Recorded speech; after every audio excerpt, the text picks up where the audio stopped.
राष्ट्रपति विद्यादेवी भण्डारी रिफ्रेस हुन भन्दै चन्द्रगिरी भ्रमण। त्रिभुवन विमानस्थलको धावन मार्गबाट श्री एयरलाइन्सको जहाज चिप्लियो। नेताहरूको कार्यविभाजन गर्न एकीकृत नेकपा समाजवादीद्वारा स्थायी कमिटिको बैठक आह्वान। यसपालिको दशैंमा पनि पानी पर्ने मौसमविदको अनुमान। नेपाल भारत सीमा सुरक्षा बैठक दिल्लीमा बस्दै कालापानी र सुस्ताबारे छलफल नहुने। महाधिवेशन लगतै पार्टी आन्दोलनमा होमिने राप्रपाका अध्यक्ष कमल थापाको भनाई। तनहुको ब्यासमा घर नक्सा पासको सम्पूर्ण कार्य अनलाइनबाट नै गर्न सुरु। स्वदेश फर्किएका नेपाली सीमा नाकामा अलपत्र। जल पर्यटनमा आश्रित मजदुरहरूलाई 10 दिन रोजगार प्रदान गरिने। रिलायन्स लाइफले बोनस सेयर नदिने, नगद लाभांश पनि 5% मात्रै दिने। सुनको भाउ तोलामा 500 रुपियाँले बढ्यो। युरोपमा 18 वर्षदेखि माथिकाहरूलाई कोरोना विरुद्धको बुस्टर डोज लगाउन अनुमति। जापानमा आम चुनावको लागि तयारी सुरु। र नेपालका लागि सर्वाधिक गोल गर्ने खेलाडीको कीर्तिमान तोड्ने चाहना रहेको फुटबलर विष्टको भनाई। दर्शक महानुभावहरू नमस्कार। समाचार पार्टी.com को न्युज बुलेटिनमा यहाँहरूलाई हार्दिक स्वागत छ। म सावित्रा कोइराला। सदाझै आज पनि हामी उपस्थित भइसकेका छौँ आज दिनभरका मुख्य समाचारहरू लिएर।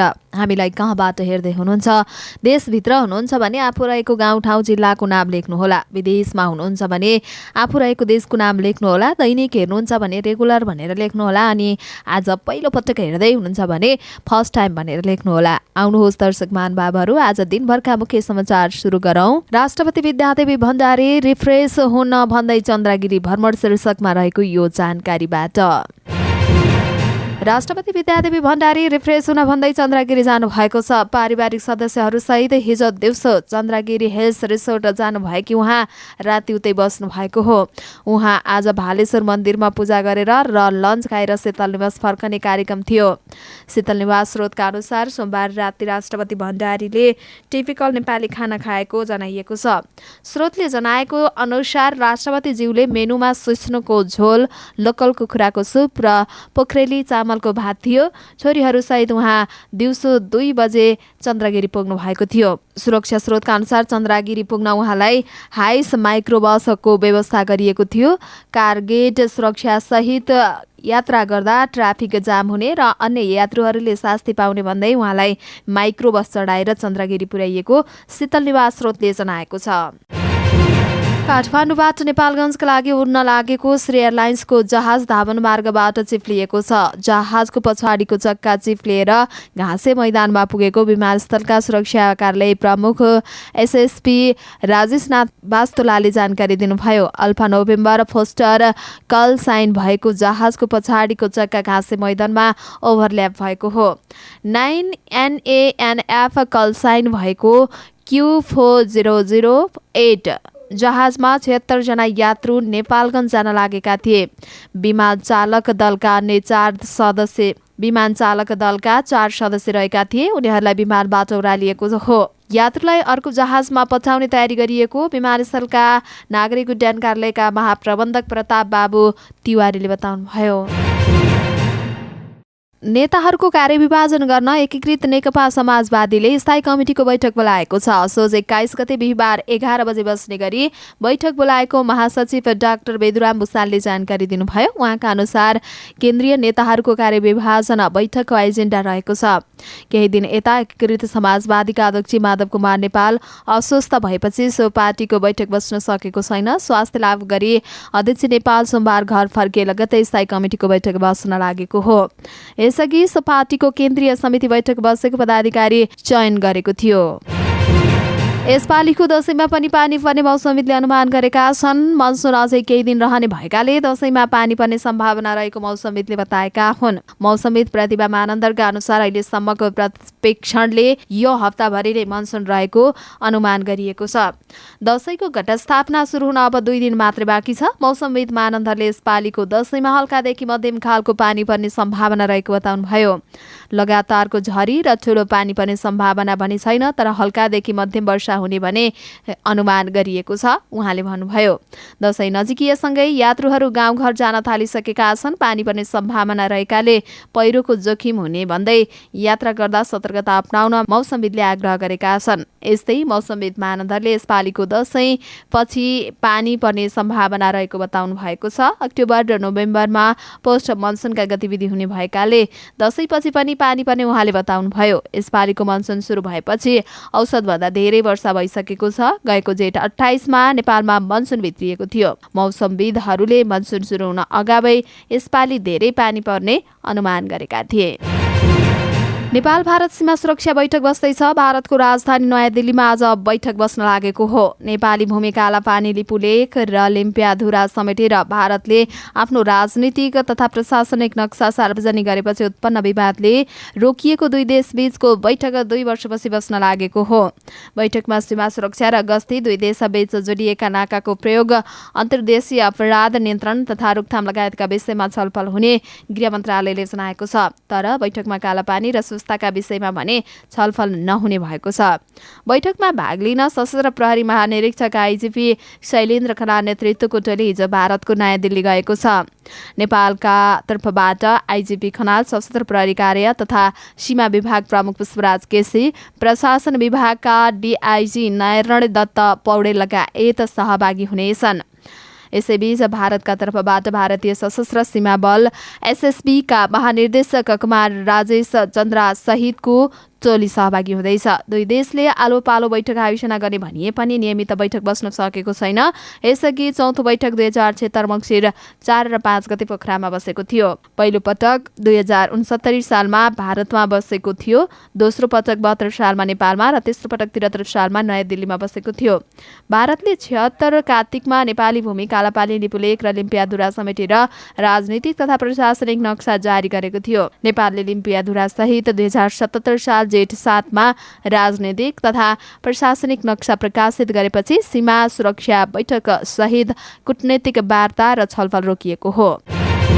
राष्ट्रिय प्रजातन्त्र पार्टी राप्रपाका अध्यक्ष कमल थापाले महाधिवेशन लगतै पार्टी आन्दोलनमा होमिने बताउनु भएको छ। पार्टीले बोकेको हिन्दू राष्ट्र लगायतका एजेन्डा स्थापित गराउन आन्दोलनमा होमिने उहाँको भनाइ थियो। मंगलबार झापाको बिर्तामोडमा आयोजित कार्यक्रममा उहाँले नेपाली कांग्रेस र कम्युनिस्ट पार्टीको असफलता, अदूरदर्शिता र अकर्मण्यताका कारण मुलुक संकटग्रस्त भएको दावी गर्दै भ्रष्टाचारले देशलाई थला पारेको टिप्पणी गर्नुभयो। धर्म परिवर्तन, बेरोजगारी समस्या समाधान नगरे मुलुक थप विवादतर्फ धकलिने थापाको टिप्पणी छ। केन्द्रका लागि पार्टी एकता पछिल्लो तहसम्म एकताको सन्देश पुर्याउन नसकिएको भन्दै थापाले अब नयाँ उत्साह र ऊर्जा दिनका निमित्त सक्रियता र गतिशीलता जरुरी भएको विचार व्यक्त गर्नुभयो। पार्टी सञ्चालनका क्रममा केही त्रुटि र कमजोरी भएको स्वीकार्दै थापाले आगामी दिनमा विगतको कमी कमजोरीहरू नदोर्याउने प्रतिबद्धता व्यक्त गर्नुभयो। सो अवसरमा पार्टीका नेताहरू राजेन्द्र लिङदेन, राम थापा लगायतको उपस्थिति रहेको थियो भने जिल्ला अध्यक्ष केशव ओझाले जिल्लाको सांगठनिक अवस्थाबारेमा जानकारी गराउनु भएको थियो। तनहुँको व्यास नगरपालिकाले घर नक्सा पासको सम्पूर्ण कार्य अनलाइनबाट नै सुरु गर्ने गरेको छ। नगरवासीहरूलाई सहज र सरल रूपमा सेवा प्रदान गर्ने उद्देश्य सहित नगरपालिकाले घर नक्सा पासको काम अनलाइनबाट सुरु गरेको हो। त्यसका लागि नगरपालिकाले अनलाइनमा आधारित सफ्टवेयर निर्माण गरेको नगरपालिकाका घर नक्सा शाखाका प्रमुख इन्जिनियर अमृत केसीले जानकारी दिनुभयो। भूकम्प प्रविधि राष्ट्रिय समाज नेपाल एनसेटले घर नक्सा निर्माण, सञ्चालन र मर्मत परामर्श सेवा उपलब्ध गराएको छ। नगरपालिकाले विक्रमसम्म 2049 सालदेखि घर नक्सा पासको काम गर्दै आएकोमा पहिलो पटकदेखि अनलाइनबाट शुभारम्भ गरिएको केसीको भनाइ छ। 1 वर्षसम्म डिजिटल र हार्ड कपी दुवैबाट काम गर्छौं र त्यसपछि सम्पूर्ण काम अनलाइनबाट मात्रै हुन्छ। केसीले भन्नुभयो, त्यस बेसमा सबै तथ्याङ्क डिजिटलीकरण गर्छौं। उहाँका अनुसार व्यास नगरपालिकाभित्र 8500 घर नक्सा पास गरेर निर्माण गरिएको छ। नगरपालिकामा प्रत्येक वर्ष सयौं भवन निर्माण भइरहेका छन्। घरधनीहरू भवन निर्माण गर्न अनुमति प्रक्रियाका लागि पटक पटक नगरपालिकाको कार्यालय जानुपर्ने बाध्यताको अन्त्य गर्न अनलाइनबाट नै अनुमति प्रक्रियाको काम शुभारम्भ गरिएको नगरपालिकाका वरिष्ठ इन्जिनियर रविन्द्र लालमुनले जानकारी दिनुभयो।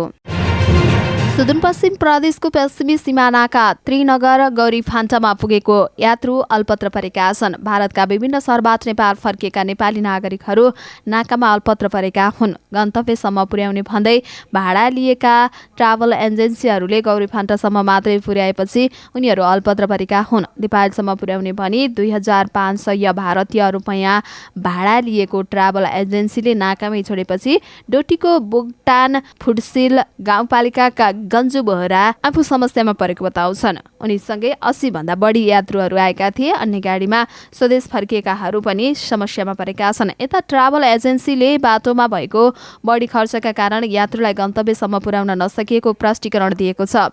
एजेन्सीका प्रतिनिधि शेरबहादुर महराले बाटोमा बढी खर्च भएका कारण नाकामा नै पुर्याइएको बताउनु भएको हो। मंगलबार बिहान नाकामा ट्राभल एजेन्सी र अटो रिक्सा चालकबीच विवाद भएपछि नाकामा तनाव सृजना भएको हो। बढी भाडा लिएको विषयमा एकअर्का बीच आरोप प्रत्यारोप लगाएपछि विवाद भएको हो। अहिले भने नाकाको अवस्था सामान्य हुँदै गएको प्रहरीले जनाएको छ। जल पर्यटनमा आश्रित मजदुरहरूलाई रोजगार प्रदान गरिएको छ। कोभिड-19 महामारीका कारण सो व्यवसायमा आबद्ध मजदुर समस्यामा परेको जनाउँदै नेपाल टुरिज्म बोर्ड, संयुक्त राष्ट्र संघीय विकास कार्यक्रम र Nepal association of rafting agency नाराले संयुक्त पहलमा रिभर गाइडलाई नदी सरसफाई तथा पहुँच मार्ग मर्मत सम्भारको कामसहित रोजगारी प्रदान गरेको हो। 7 देखि 10 दिनसम्मको रोजगार प्रदान गरिएको नाराका अध्यक्ष गंगा प्रसाद नेपालले जानकारी दिनुभयो।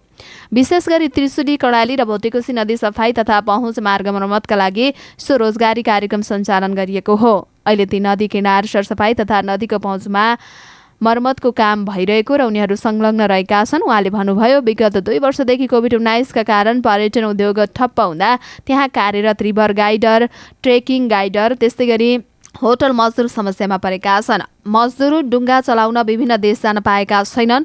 उनीहरूलाई चाडपर्वको बेलामा केही राहत प्रदान गर्न रोजगारीको कार्यक्रम सञ्चालन गरिएको हो। रिभर गाइड विकास गुरुङले चाडपर्वको समयमा केही काम पाउँदा थोरै भए पनि राहत मिलेको बताएका छन्।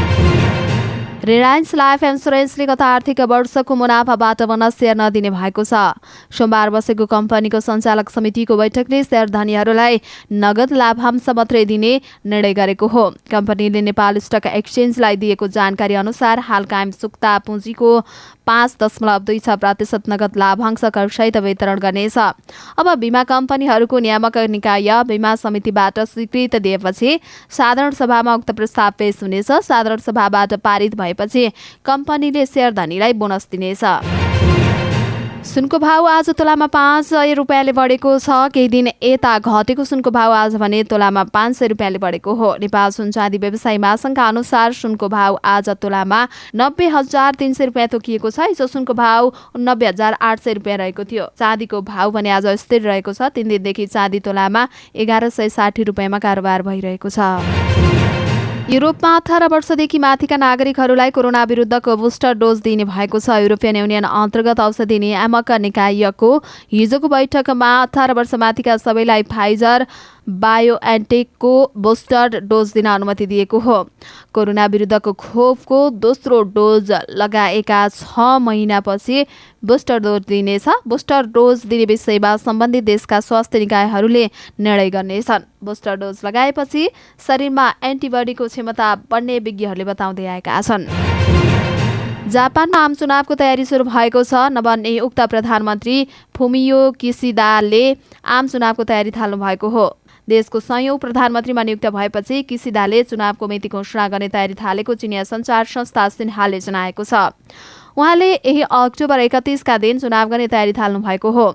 जापानको प्रतिनिधि सभाको यही अक्टोबर 21 देखि सकिँदैछ। प्रधानमन्त्री किसिदाले अक्टोबर 14 तारिकमा तल्लो सदन विघटन गर्ने योजना बनाएको खबरमा उल्लेख छ। गएको हप्ता सत्ताधारी लिबरले डेमोक्रेटिक पार्टीको नेतृत्व सम्हाल्नु भएको किसिदालाई हिजो संसदमा भएको मतदानले प्रधानमन्त्रीमा अनुमोदन गरेको थियो। नेपाली राष्ट्रिय फुटबल टिमका फरवार्ड अन्जान विष्टले नेपालका लागि सर्वाधिक गोल गर्ने खेलाडीको कीर्तिमान तोड्ने चाहना रहेको बताउनु भएको छ। मालदिप्समा भइरहेको साफ च्याम्पियनसिपमा सोमबार राति श्रीलङ्कालाई 3-2 पराजित गर्दै गोल गरेका अन्जानले खेलेपछि यस्तो चाहना व्यक्त गर्नुभएको हो। नेपालको जितमा अन्जानसँगै सुमन लामा र आयुष घलानले पनि गोल गरेका हुन्। श्रीलङ्का विरुद्धको गोल अन्जानको राष्ट्रिय टिमका लागि 6औं गोल हो भने सुमन र आयुषको डेब्यू गोल हो। नेपालका लागि हरिय खड्का र निराजन रायमाझीको नाम सर्वाधिक 13 गोलको कीर्तिमानी रहेको छ। तर लामो समयसम्म पनि यो कीर्तिमानी तोड्न सकिएको छैन। पछिल्लो पटक नेपालका लागि लगातार गोल गर्दै आएका अन्जानलाई श्रीलङ्का विरुद्ध गोल गर्दै म्यान अफ द म्याच बनेपछि सर्वाधिक गोल गर्ने चाहना रहेको बताउनु भएको हो। रेकर्ड तोड्ने चाहना भइहाल्छ 13 गोलमा अड्किरहेछ। अन्जानले पोस्ट म्याच कन्फरेन्समा भने मुख्य कुरा नेपालमा फरवार्डले मात्र गोल हान्नुपर्छ भन्ने छ, तर फरवार्डले मात्र होइन सबैले गोल हान्न सक्छ। अहिले मिडफिल्डरले पनि गोल हानेको छ। मेरो पनि चाहना छ 13 गोलले त्यो रेकर्ड तोड्नेछ।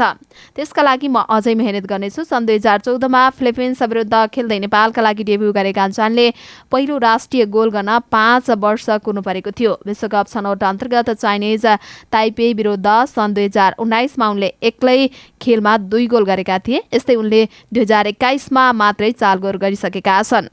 गत मेमा इराक विरुद्ध मैत्रीपूर्ण खेलमा गोल गरेका अन्जानले जुनमा विश्वकप छनौट अन्तर्गत चाइनिज ताइपे विरुद्ध गोल गरेका थिए। त्यसपछि उनले सेप्टेम्बरमा दशरथ रङ्गशालामा भारत विरुद्ध मैत्रीपूर्ण खेलमा गोल गरेका हुन्। हवस् त दर्शक महानुभावहरू, आज दिनभरका मुख्य समाचारहरू यति नै। हामीले प्रस्तुत गरेका समाचारहरूप्रति तपाईँको धारणा के छ? आफ्नो धारणा तल कमेन्ट बक्समा कमेन्ट गर्नुहोला। पलपलको न्युज अपडेटका लागि हाम्रो च्यानललाई सब्स्क्राइब गर्नुहोला अनि नजिकै आउने बेल आइकनलाई क्लिक गर्नुहोला। पलपलको न्युज अपडेटका साथमा फेरि हाम्रो भेट हुने नै छ। तपाईँ समाचारपाटी.com हेर्दै गर्नुहोला। नमस्कार।